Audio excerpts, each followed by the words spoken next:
Hello dear students, मैं हूं अमित पारीक। आज हम बात करेंगे चैप्टर नंबर 2 क्लॉथ मटेरियल की पार्ट फर्स्ट जो इसका है आप पढ़ेंगे। देखिए बच्चों, आज हम बात करेंगे क्लॉथ मटेरियल्स की कि किस तरीके से हमें जो हमारा क्लॉथ मटेरियल जो है वो हमें मिलता है और कहाँ कहाँ से ये क्लॉथ मटेरियल हमें प्राप्त होता है, ठीक है। और किन किन साधनों से या किन किन मशीन्स से हमारी ये क्लॉथ बन करके तैयार होते हैं, ये भी हम इस चैप्टर में पढ़ेंगे। अब इसमें भी हम ये भी पढ़ेंगे कि क्या नाम से जो हमारा क्लॉथ मटेरियल है ये कितने टाइप्स का है, ठीक है, और कौन कौन से टाइप्स का है और हमें ये कहाँ से मिलता है, ठीक है बच्चों। तो चलते हैं सबसे पहले इसके इंट्रोडक्शन हम देख लेते हैं कि क्या होता है। कि जिस प्रकार से बच्चों हम देखते हैं कि पहले बहुत पुराने समय में जब आज का जो मानव जो था इतना विकसित नहीं हुआ था, उस समय की बात है, तब जो इंसान थे वो चमड़े के कपड़े पहनते थे, ठीक है। उससे पहले तो वो कपड़े पहनते ही नहीं थे। फिर उसके बाद में उन्होंने धीरे धीरे कपड़े पहनना सीखा। उन्होंने पत्ते बांधे अपने शरीर पर पत्ते बांधने के बाद में वो क्या करे, जब जानवरों का शिकार करते थे तो उनकी जो स्किन जो होती है, स्किन को वो उन पे से हटा करके उन्हें पहनने लगे। उन्हें पहनते पहनते धीरे धीरे वो जूट से, कॉटन से, वूलन से अपने धीरे धीरे कपड़े बनाने लगे। और कपड़े बनाने के बाद में धीरे धीरे आज आप देखते हैं कि हमारे पास में इतनी कपड़ों की वेराइटीज़ है कि हम डेली या हर सेकंड एक नया कपड़ा हम बदल करके उसे पहन सकते हैं, ठीक है बच्चों। तो चलें देखिए clothes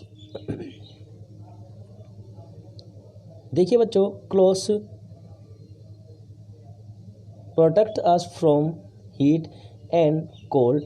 They also protect us from dust and insects bites. देखिए बच्चों, क्या है कि क्लोथ्स जो हैं वो हमें हीट से और क्या नाम से जो ठंड जो होती है, मतलब गर्मी और ठंड से हमें क्या करते हैं, बचाते हैं। They also protect us from dust, वो हमें क्या है, धूल से भी बचाते हैं। और क्या नाम से इंसेक्ट बाइट, जैसे अपने मच्छर जो है, मच्छर हमें काटता है। बिना जब कपड़े हम रहते हैं, मतलब शॉर्ट कपड़े हम पहनते हैं, तब आप लोगों ने देखा होगा कि आपके शरीर पर ज़्यादा मच्छर काटते हैं। जबकि आप फुल साइज़ के कपड़े यदि पहनते हो तब आपको इंसेक्टिसाइड्स जो है, जैसे मच्छर वगैरह जो हैं, ये नहीं काट पाते। क्यों नहीं काट पाते? क्योंकि इनकी नीडल जो है कपड़ों को क्रॉस करके आपकी स्किन में नहीं जा पाती, इसलिए ये हमें स्किन में नहीं काट सकते हैं। तो इन चीज़ों से ये हमें बचाते हैं। आगे देखिए, at the time stone age the cloth were made of leather और फर। जब हमारा स्टोन एज था, स्टोन एज का मतलब पाषाण युग जिसे हम कहते हैं, मतलब जब इंसान जो है पत्थरों से ही अपना काम चलाते थे, पत्थर ही उनके हथियार होते थे और उन्हीं से वो लड़ते थे और उन्हीं से अपना काम चलाते थे। By the bronze age people had learn to spin yarn and to weave cloth out of the yarn or loom.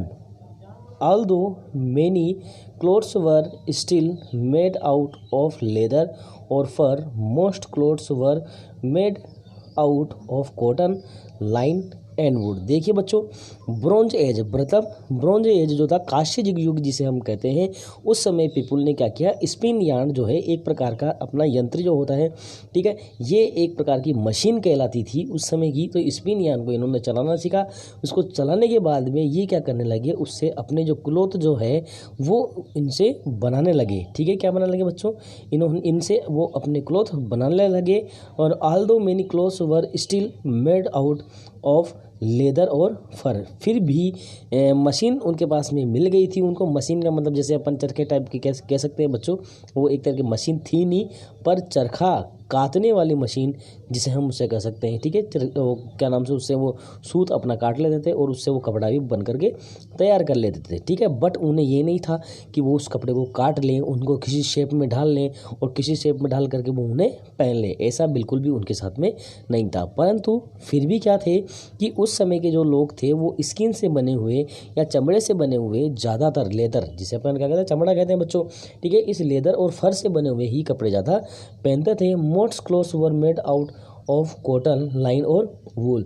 और ज़्यादातर जो कपड़े थे वो किसके बनने लगे, कॉटन के, लाइन के और वूल के बनने लगे थे, ठीक है बच्चों। आगे हम बात करते हैं before the invention of machine clothes war made by hand. Machines के जब इन्वेंशन नहीं हुआ था उससे पहले क्या करते थे बच्चों, जो इंसान था वो अपने हाथों से ही अपने कपड़ों को बनाया करता था। People mainly made their clothes without sewing out of one big piece of cloth wrapped around them evolves in various waves like a woman sari. क्या है बच्चों, देखो कि उस टाइम पे मैंने आपको कहा था, उस टाइम पे जो आदमी थे वो अपने कपड़े खुद बनाते थे, ठीक है।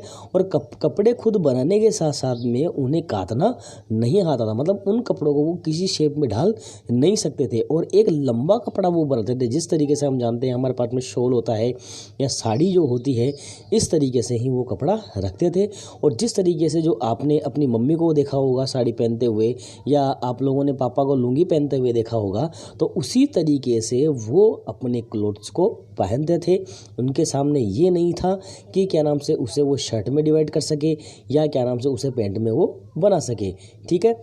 In later stage people start cutting and stitching clothes such as shirt pant and blouse. फिर क्या हुआ बेटा जी, उसके कुछ समय बाद में क्या हुआ, उसके कुछ समय बाद में उन्होंने क्या करना चालू किया, उन्होंने अपनी सिलाई करना चालू किया, अपने कपड़ों को काटना उन्होंने चालू किया, ठीक है। उससे वो शर्ट शेप की जो है शर्ट बनाने लगे, ठीक है, वो पैंट बनाने लगे और यहाँ तक कि वो ब्लाउज भी बनाने लगे, ठीक है बच्चा जी।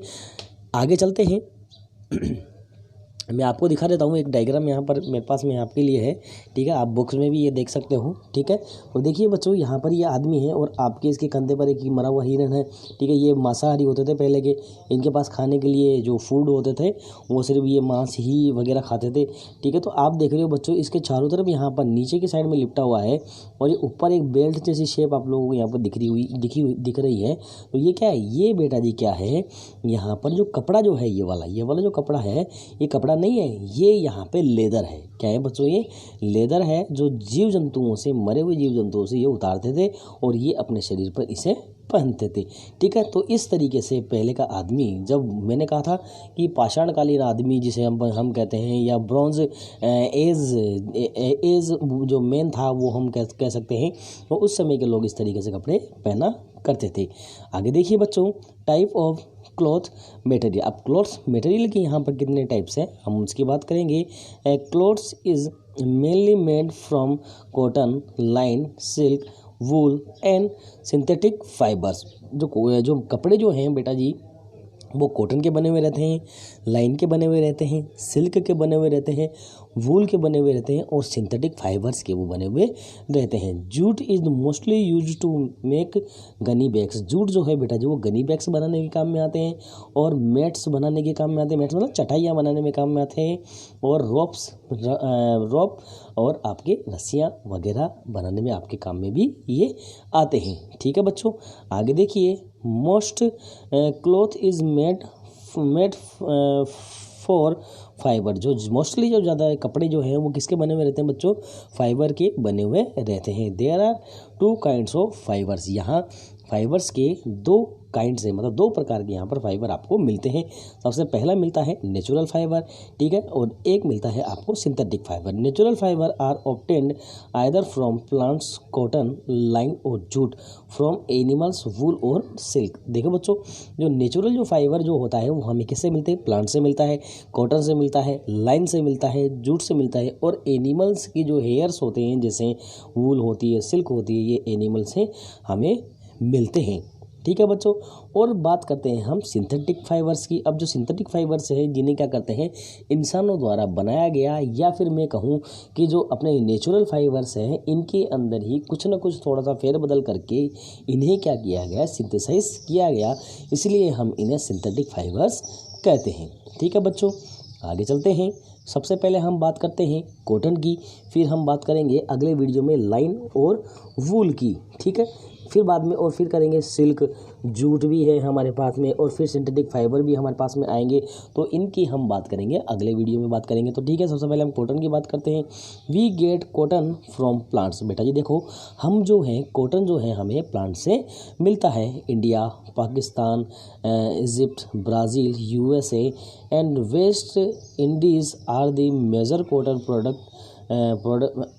Producing countries. बेटा जी देखिए, इंडिया है, पाकिस्तान है, इजिप्ट है, ब्राज़ील है, यूएसए है, ठीक है, और वेस्ट इंडीज़ जो है ये क्या है बेटा जी, ज़्यादा पैमाने पर, मतलब बहुत ज़्यादा मात्रा में ये कॉटन बनाते हैं। क्या बनाते हैं? बहुत ज़्यादा मात्रा में यहाँ कॉटन बनती है, या यहाँ पर प्लांट्स भी उगाई जाती है। It grows low bushes in pods called bolls. बेटा जी देखिए, यहाँ पर क्या होती है, छोटी छोटी झाड़ियों पर एक प्रकार की जिनको हम क्या कहते हैं, बुशेस कहते हैं, झाड़ियाँ कहते हैं, ठीक है, उन झाड़ियों पर आपके एक गोल गोल सी हरे हरे कलर की एक बॉल्स जैसी स्ट्रक्चर यहाँ पर बनती है, जिसे हम क्या कहते हैं, बॉल्स कहते हैं, जिन्हें हम हिंदी में अपनी लैंग्वेज में गांठे जामुने कह सकते हैं। On maturing the green balls change to turn brown. बेटा जी देखो, ये ग्रीन बॉल्स जो हैं धीरे धीरे जब पकती है, बिल्कुल पक करके जब ये तैयार होती है तो ये ब्राउन कलर में कन्वर्ट होने लगती है। When completely mature they burst exposing the white fibre of cotton. जब ये क्या होती है, फूटती है, इनके अंदर से धीरे धीरे से यहाँ से सफ़ेद कलर का जो कॉटन जो है वो बाहर निकलने लगता है। From this balls cotton is usually picked by hand. और इन बॉल्स में से जो कॉटन जो है वो हाथ से चुन चुन करके निकाली जाती है और उसके अंदर से बीजों को उसमें से हटा दिया जाता है।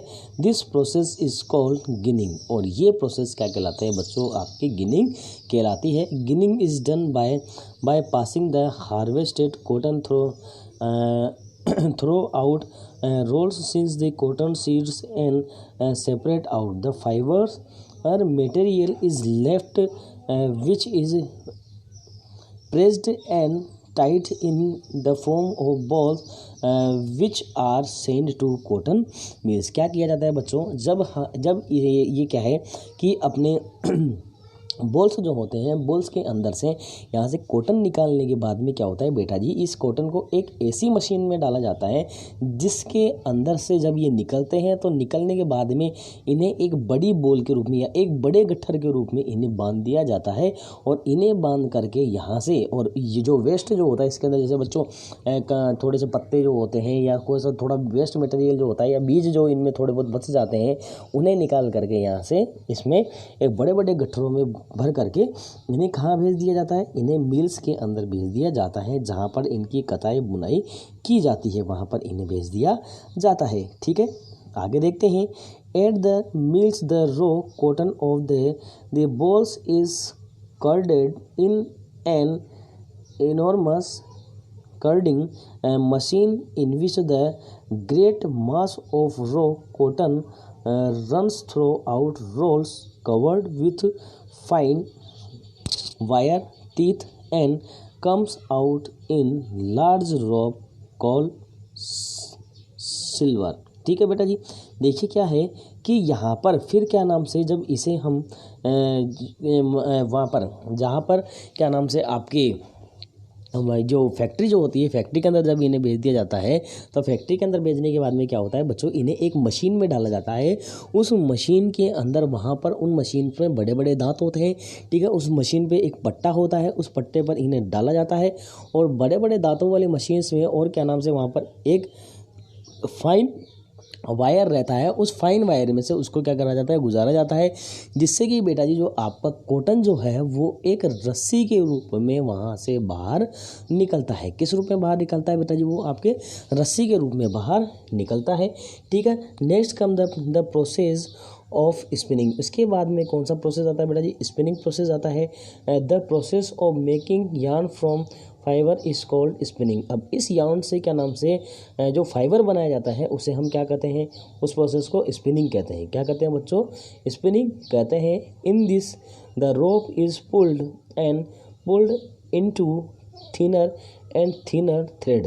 देखो बच्चों, जो हमें रोप या जो हमें जो मशीन से रस्सी मिली थी उसे क्या किया जाता है बेटा जी, खींचा जाता है, खींचा जाता है और खींचा जाता है और खींच करके क्या नाम से थिनर और थिनर मतलब उसे पतला और पतले थ्रेड के अंदर उसे कन्वर्ट कर दिया जाता है। This thread is called yarn yarn. और ये थ्रेड जो है क्या कहलाता है बेटा जी, यार्न कहलाता है।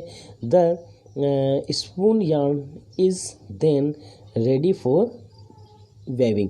और इसके बाद में जो ये धागा बनता है, जो थ्रेड बनता है, पतला थ्रेड बनता है बेटा जी, ये किस काम में आता है, ये वेविंग के लिए तैयार होता है या बुनाई के लिए ये धागा तैयार किया जाता है। अब इस धागे से क्या कर सकते हैं बेटा जी, कपड़ा बुना जा सकता है। ठीक है, इस तरीके से यहाँ पर ये प्रोसेस अपनाया